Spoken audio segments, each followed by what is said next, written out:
देश में महिला आरक्षण बिल लगभग लोकसभा से तो पास ही हो गया है, ऐसा मानकर चल सकते हैं, क्योंकि यहां औपचारिकता महज बाकी है। यहां पर लोकसभा में बीजेपी बहुत मजबूत है और केंद्र में सत्ता भी बीजेपी की है, तो यह तो तय है कि महिला आरक्षण बिल लोकसभा से पास हो ही जाएगा। राज्यसभा की बात करें, 20 तारीख को वहां पेश होना है और ऐसा माना जा रहा है कि वहां से भी थोड़ी औपचारिकताएं होंगी और यह बिल पास हो जाएगा। इस बिल के पक्ष में देश के तमाम राजनीतिक पार्टियां हैं जो कि खुले मन से अपना समर्थन इस बिल को दे रही हैं। महिला आरक्षण बिल पिछले 27 साल से लंबित है, ये कह सकते हैं। लंबे इंतजार के बाद लोकसभा में इसे पेश किया गया है और 18 सितंबर को मोदी कैबिनेट ने लोकसभा और विधानसभाओं में महिलाओं को 33% आरक्षण देने के प्रस्ताव को मंजूर किया है। सरकार अगर महिला आरक्षण बिल को विशेष सत्र में पास कराती है तो साल 2024 से पहले लोकसभा सीटों का समीकरण बदल सकता है। ऐसे में लोकसभा में कुल 543 में से तकरीबन 180-81 सीटें जो होंगी वो महिलाओं के लिए आरक्षित हो जाएंगी। हालांकि सबसे बड़ा सवाल यह है कि क्या इन सीटों में आम महिलाएं चुनकर संसद पहुंच पाएंगी, क्योंकि वर्तमान में लोकसभा में महिला सांसदों को लेकर जो डेटा है वो हैरान करने वाला है। 2021 में संसदीय कार्य मंत्रालय ने एक रिपोर्ट जारी की थी जिसमें लोकसभा में 78 महिलाएं सांसद हैं, जबकि राज्यसभा में यह आंकड़ा मात्र 24 का है। एडीआर के मुताबिक देश में करीब 4300 विधानसभा सीटें हैं, जिसमें महिला विधायकों की संख्या मात्र 340 के आसपास है। संसदीय कार्य मंत्रालय के मुताबिक महिलाओं की हिस्सेदारी बढ़ाने की जिम्मेदारी कानून और गृह मंत्रालय की है, पर आरक्षण लागू करके ही ये मामला किया जा सकता है, आगे बढ़ाया जा सकता है। मंत्रालय के मुताबिक केंद्रीय कैबिनेट में महिलाओं की हिस्सेदारी न बढ़ने के पीछे प्रधानमंत्री का विशेषाधिकार होना है। लोकसभा में अभी 78 महिला सांसद हैं, लेकिन इनमें से 32 सांसद या तो नेताओं की पत्नी हैं, नेताओं की पुत्रियां हैं। आम लोगों से बहुत कम ही यहां पर दिखाई पड़ती हैं सांसद। राज्यसभा में भी नेताओं के परिवार का दबदबा है। पश्चिम बंगाल में सबसे अधिक महिला सांसद हैं, लेकिन वहां फिल्म अभिनेत्रियों का दबदबा है। 2019 के चुनाव में उत्तर प्रदेश में 11 महिलाएं जीतकर लोकसभा पहुंची थी। इनमें से 2 गांधी परिवार की बहुएं हैं। रायबरेली से राजीव गांधी की पत्नी सोनिया गांधी और सुल्तानपुर सीट से संजय गांधी की पत्नी मेनका गांधी सांसद हैं। इसी तरह हेमवती नंदन बहुगुणा की बेटी रीता बहुगुणा इलाहाबाद सीट से सांसद हैं। स्वामी प्रसाद मौर्य की बेटी संगमित्रा बंदायू और पूर्व विधायक आजाद अरी की पत्नी संगीता आजाद लालगंज सीट से सांसद हैं। बिहार से 3 महिला सांसद हैं, लेकिन तीनों के नेता जो हैं वो पति हैं। वैशाली सीट से भी सांसद वीणा सिंह हैं और इनके पति दिनेश सिंह की गिनती भी दिग्गज नेताओं में होती है। इसी तरह बिहार के सिवान की अगर बात करें तो सांसद कविता सिंह हैं, उनके पति अजय सिंह हैं और राजनीति में काफी बड़ा चेहरा है। सिवान में अजय सिंह की राजनीतिक सक्रियता को देखते हुए ही जेडीयू ने 2019 में कविता को टिकट दिया था, उनकी पत्नी को। शिवहर से रमा देवी की राजनीतिक बैकग्राउंड भी पारिवारिक है, मतलब उनका जो है परिवार पूरी तरह से राजनीतिक में रमा हुआ दिखता है। रमा देवी के पति ब्रिज बिहारी प्रसाद जो है लालू प्रसाद सरकार में मंत्री थे, आपको एक बार याद होगा तो। 2019 में कोडरमा से बीजेपी टिकट पर अन्नपूर्णा देवी और कांग्रेस टिकट पर सिंहभूमि से गीता कोरा ने 2019 में जीत दर्ज की थी। अन्नपूर्णा देवी अभी केंद्र में मंत्री हैं और अन्नपूर्णा देवी के पति राजनीतिक विरासत अपने रमेश यादव की जो उनके पति जो हैं उनकी राजनीतिक विरासत संभाल रही हैं।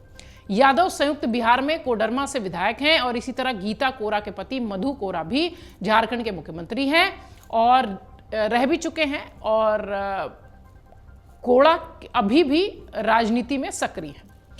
अब बात महाराष्ट्र की करें तो 48 सीटों वाली महाराष्ट्र में से 8 सांसद महिला हैं। इनमें 4 नेताओं की पुत्री, 2 नेताओं की बहुएं हैं। सुप्रिया सुले हो, प्रीतमा मुंडे हो, पूनम महाजन हो और हीना गावित हो, महाराष्ट्र के दिग्गज नेताओं की बेटियां हैं ये।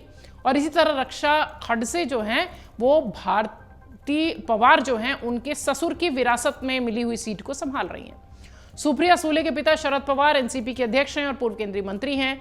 प्रीतमा मुंडे के पिता गोपीनाथ मुंडे भी बड़े राजनेता थे। पूनम महाजन प्रमोद महाजन की राजनीतिक विरासत संभाल रही हैं।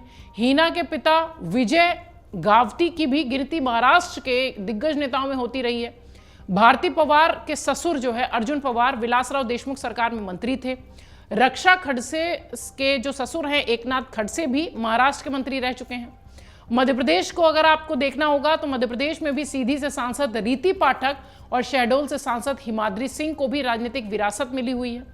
छत्तीसगढ़ में ले चलें तो कोरबा से ज्योत्सना महंत के पति चरणदास महंत वर्तमान में विधानसभा के स्पीकर हैं। राजस्थान की तस्वीर भी यही है। सांसद रंजीता कोली के ससुर जो हैं वो गंगाराम कोली सांसद रह चुके हैं। तमिलनाडु जाकर देखिए तो वहां पर भी थोटुकुडी सीट से सांसद कनिमोझी करुणानिधि की बेटी हैं। कनिमोझी के भाई एम.के. स्टालिन राज्य के मुख्यमंत्री हैं।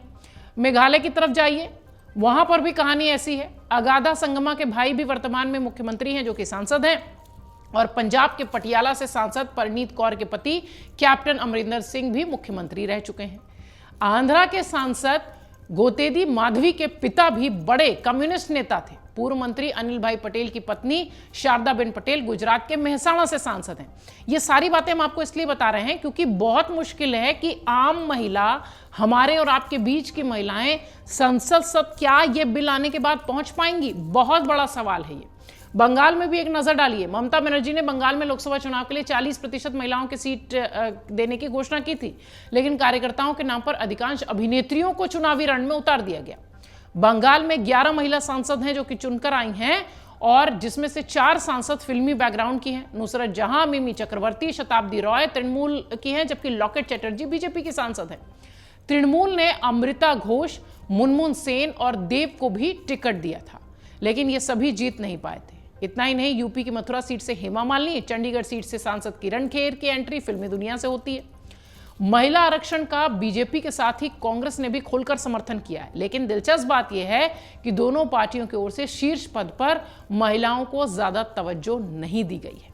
देश में बीजेपी की 10 राज्यों में से सरकार है, लेकिन एक भी राज्य में महिला मुख्यमंत्री नहीं है। यूपी में योगी आदित्यनाथ, गुजरात में भूपेंद्र पटेल, उत्तराखंड में पुष्कर धामी, असम में हेमंत बिस्व शर्मा, हरियाणा में मनोहर लाल खट्टर, अरुणाचल में पेमा खांडू, त्रिपुरा में माणिक साहा और मणिपुर में एन बीरेन सिंह सत्ता के शीर्ष पद पर काबिज हैं। इसी तरह देश में कांग्रेस की सत्ता 4 राज्यों में है। राजस्थान में अशोक गहलोत, छत्तीसगढ़ में भूपेश बघेल, हिमाचल में सुखविंदर सिंह सुक्खू और कर्नाटक में सिद्धारमैया। आम आदमी पार्टी भी 2 जगह सरकार में है, लेकिन पार्टी किसी भी राज्य में महिला को मुख्यमंत्री नहीं बनाती दिखती है।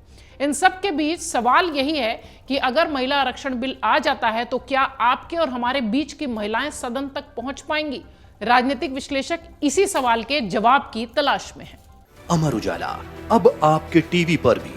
अपने स्मार्ट टीवी पर YouTube पर सर्च करें अमर उजाला, चैनल सब्सक्राइब करें और देखें ताजा खबरें, वो भी HD क्वालिटी में। और हाँ, बेल आइकन दबाना ना भूलें ताकि हर खबर हो आपके घर। अमर उजाला, निष्पक्ष, निर्भीक, निरंतर।